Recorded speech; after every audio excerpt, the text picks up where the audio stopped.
Welcome back to third grade asynchronous math.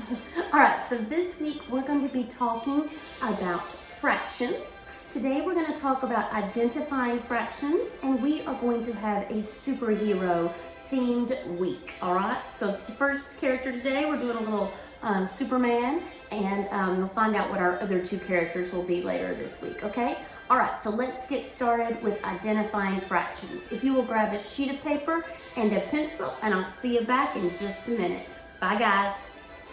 All right, welcome back, all of you third grade asynchronous friends. And so this week we are going to be working on fractions. Before we start our fractions lesson, first we're going to start with our problem of the day. Now this week we're going to working on two-step problem of the days, and these are going to be a combination of multiplication or division or maybe even both, okay? So as I told you just a few minutes ago, it is a superhero themed week. So let's look at our problem of the day first. Superman caught 7 criminals in the city and 3 at the museum. If it took him 8 minutes to catch each one, how many minutes total did it take him, okay? All right, so let's figure out first the total number of criminals that he caught. He caught 7 in the city and he caught 3 at the museum. So to find the total number there, what operation do I need to do first? Very good. I need to add, okay? So I need to add 7 plus 3. And what is 7 plus 3? It's 10. Very good. All right, so he caught 10 criminals in all. Now we need to figure out the total number of time that it took him. So to catch each one, it took him 8 minutes. Now, what operation do I need to do to find the total time? I need to take the 10 criminals and I need to multiply that times 8. So I want to do 10 times 8. Now, you might automatically know 10 times 8, or you might need to skip count by 10s 8 times. So let's do that just in case we don't know that automatically. So we've got 10 times 1 is 10, 20, 30, 40, 50, 60, 70, and 80. So it took him 80 minutes. Now, if I wanted to transfer that over, convert that to hours and minutes, how many minutes do I have in 1 hour? Very good, 60 minutes, okay? So I could say, or it took him 1 hour and 20 minutes to catch all 10 criminals. All right, so this week we are going to be talking about fractions, okay? And if you were in third grade last year and you're going into fourth, or even if you were in second grade and you're coming into third grade, you talked a little bit about fractions. You should have a little bit of an understanding or previous knowledge about fractions, okay? So a fraction is an equal part. It's something that represents parts of a whole, okay? And if you think about a fraction, like I have this graham cracker and I just drew lines, okay? So this graham cracker is an example of a fraction. It is divided into 4 equal parts, okay? So a fraction is a part of a whole, and remember first of all that a fraction is always made up of equal parts. So we know that a fraction is made up of equal parts.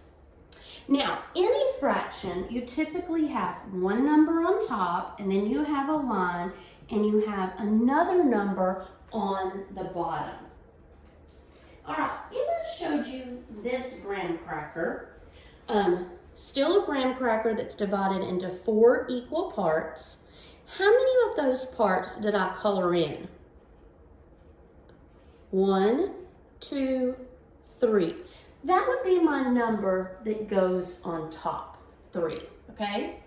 My number that goes on the bottom is how many sections this graham cracker is divided into. And that's 1, 2, 3, 4. So 4 would go on the bottom. Now, my number that goes on the top is called the numerator. Okay, so I'm going to write that out next to it, and you can write it in your notes also. This is called the numerator, and that is just the number of parts that's being represented, right? I had 3 shaded parts here, and so I put my 3 here. Now, my bottom number is called the denominator.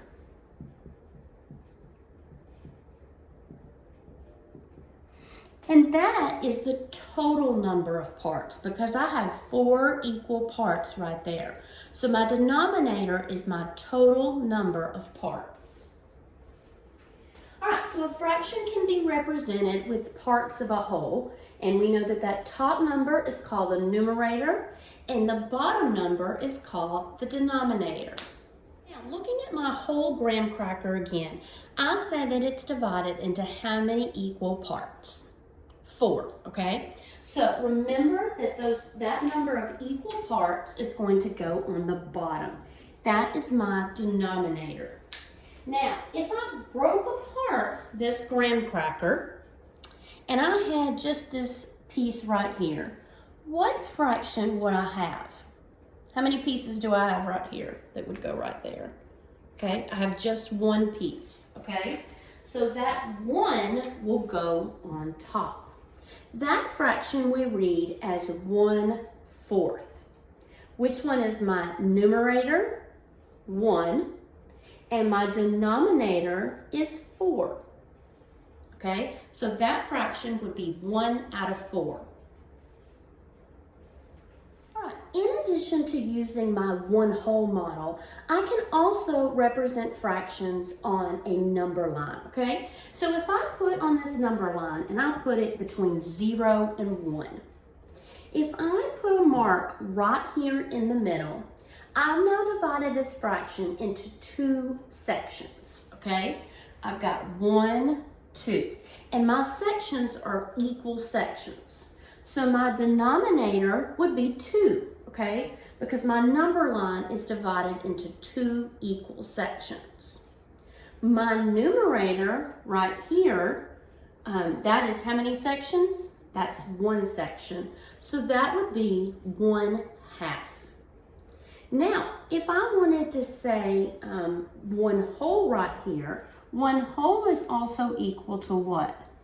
How many sections would that be? 1, 2, okay? So 1 whole is also equal to 2/2. Now on your paper, I want you to draw a number line just like I've drawn here. And I want you to label this point 0 and that point 1. All right, now on your number line, on your paper, I want you to put 3 marks. 1, 2, 3. And I want you to try your very best to space them as equally apart as you can. It's not easy, okay? But try to put them as equally apart as you can. All right, now let's figure out what fractions we would put on our number line. I've got 1, 2, 3, 4. So my number line is divided into 4 sections. My denominator is going to be 4. So go ahead and put your number line there, even on the 1 whole. Now I'm going to count each section and I'm going to put my numerator. So this first one is 1/4. Then I've got 2/4. Next would be 3/4. And then the 1 whole is equal to 4/4. And I just want to show you that one on the graham cracker, okay? If I took my graham cracker that's divided into 4 equal parts and I shaded in all 4 of those, I would shade in the whole thing, okay? Anytime that my numerator and my denominator are the same number, they are equal to 1 whole. All right, so I've got 1/4, 2/4, 3/4, and 4/4. I can also show my fractions on a number. So we've learned a couple of different ways that we can represent fractions today in our super lesson, right? All right, first we talked about the graham cracker, and we can say we can represent fractions when they're part of one whole, right? Then just a minute ago, we looked at the number line and we talked about how to represent fractions on a number line. We can also represent fractions when they're parts of a set. So if you look at these circles, I have how many circles in all? 1, 2, 3, 4, 5.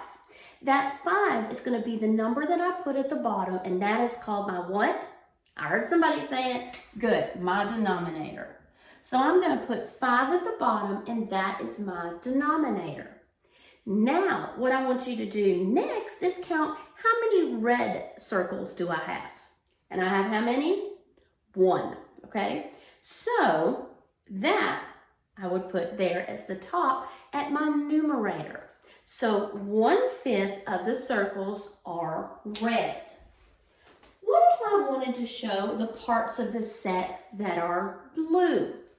All right, so my bottom number, my denominator, is not going to change because I still have 1, 2, 3, 4, 5 circles. Right? You agree that I still have the same number of circles. But how many of those circles are now blue? Let's count. 1, 2, 3, 4. So my numerator here would be 4/5.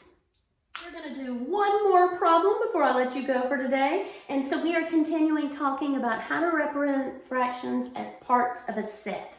I have another set of circles drawn here. And if we look and count how many circles we have in all, we have 1, 2, 3, 4, 5, 6. So 6 is my denominator. Now, if I count how many circles there are in red, I have 1, 2, 3, 4. So 4/6 of my circles are red. If I look at my counters or my circles, and I want to tell me how many are in black now. So I still have 6 circles, right? 1, 2, 3, 4, 5, 6. That hasn't changed. So my denominator is still going to be 6. But how many circles do I have that are black? 1, 2. So my fraction of circles that is black would be 2/6. All right, you have done an awesome job today, superheroes, with fractions. We've talked about how to represent fractions in 3 different ways. We can represent them as parts of a set. We can represent them as parts of a whole, like our one whole graham cracker, or we can represent fractions on a number line, okay? All this week, we're going to be doing some different practice and learning about comparing fractions and equivalent fractions and how to represent fractions. So I will see you next time, and we'll find out what superhero we have then, all right? Bye, guys.